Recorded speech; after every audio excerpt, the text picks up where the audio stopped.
পুরীর পরই দেশের বৃহত্তম রথযাত্রার স্বীকৃতি পেয়েছে ইস্কনের রথযাত্রা।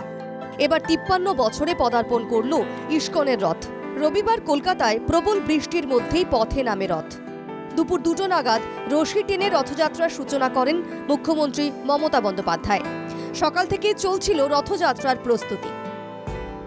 আমার ঠিক পিছনের ছবিটা তুমি দেখতে পাচ্ছ, এই তালধ্বজ রথ সেটা কিন্তু একেবারে নব কলেবরে সেজে উঠেছে এবং সকালবেলায় বিশ্ব ব্রহ্মাণ্ডের প্রভু জগন্নাথ মহাপ্রভু তিনি তার এই নব কলেবরে সেজে উঠে সরাসরি তার এই রথে আরোহণ করেছেন। ইস্কনের রথযাত্রার সূচনা করতে এসেই মমতা বন্দ্যোপাধ্যায়ের ঘোষণা, পুজোর পরে দীঘায় জগন্নাথের মন্দির উদ্বোধন হবে। আর পরের বছর দীঘার জগন্নাথ মন্দিরেও হবে পুরীর আদলে রথযাত্রা উৎসব। আর ঠাকুর তৈরিও হয়ে গেছে, রথও তৈরি হয়ে গেছে, মন্দিরও তৈরি হয়ে গেছে, কিন্তু একটু কিছু কিছু কাজ বাকি আছে। একেবারে সম্পূর্ণ হলে তবেই আমরা পুজোর পর ওটা উদ্বোধন করব, এবং মন্দির উদ্বোধন না হলে রথযাত্রা কি করে করব? তাই আগামী বছর থেকে ওখানেও রথযাত্রা শুরু হবে। কলকাতার রাজপথ এদিন কার্যত চলে যায় জগন্নাথ ভক্তদের দখলে। রাস্তার ওপরেই হরিনাম সংকীর্তন ও নাচে গানে মেতে ওঠেন দেশ বিদেশের ভক্তরা।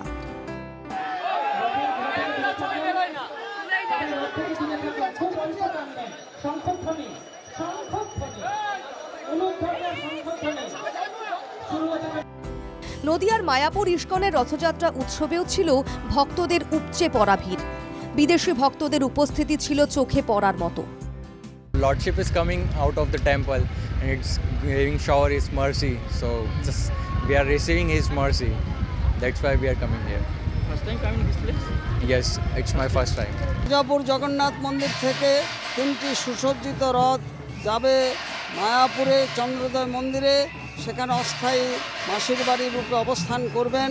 সেখানে 56 ভোগ এবং জগন্নাথ অষ্টকম স্তোত্র পাঠ, বিভিন্ন কার্যক্রম, ড্যান্স, ড্রামা, সাংস্কৃতিক অনুষ্ঠান চলবে প্রসাদ বিতরণ, এবং সকলে সেখানে পূজা দেওয়ার সুযোগ পাবেন। জগন্নাথ ভক্তরা রথযাত্রার এই বিশেষ দিনটির জন্য অপেক্ষা করে থাকেন বলে জানালেন ইস্কনের এক ভক্ত।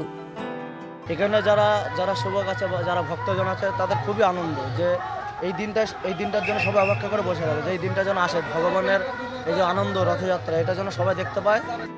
বাংলার বিভিন্ন প্রান্তেই এদিন তাদের মন্দিরে রথযাত্রা পালন করে ইস্কন, যার মধ্যে উল্লেখযোগ্য শিলিগুড়ি, রানাঘাট, দুর্গাপুর।